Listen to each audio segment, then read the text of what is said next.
What has happened there, we will of course bring them to you as we learn them. For now, let's take a live look over the skies of Seattle, where you can see the clouds and the sun, kind of a little mix there with temperatures pretty mild.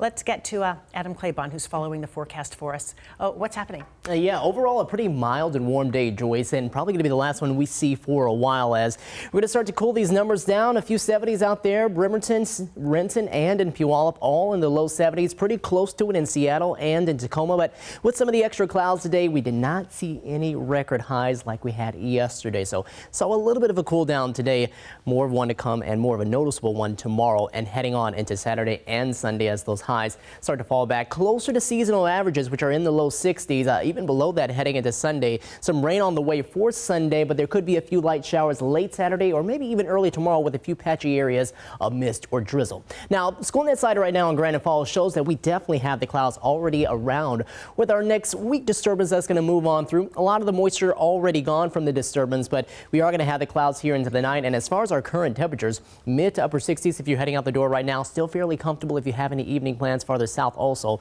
in the low 70s in Puyallup. Just a bit cooler farther north where we really didn't have much sunshine at all. Radar not going to be too impressive. Again, any of the rain that we see will be sprinkles, patchy areas of mist or drizzle. That should be just about it for us. And that will continue to sag southward.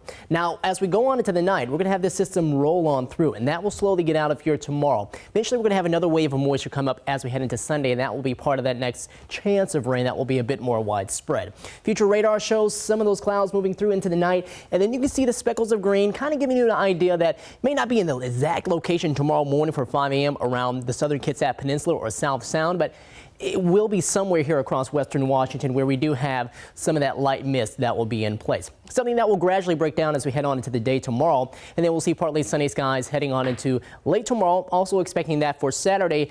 Then as we head into Sunday, we start to notice things cooling down quite a bit more because we're going to have a couple of systems roll on by here across the Pacific Northwest, which will bring in some colder air.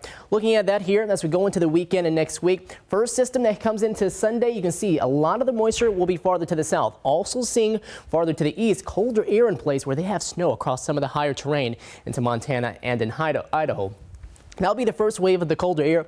Second wave comes in as we go deeper on into next week, where we have Tuesday and Wednesday a lot more moisture. This system directed right at us and across the Cascades.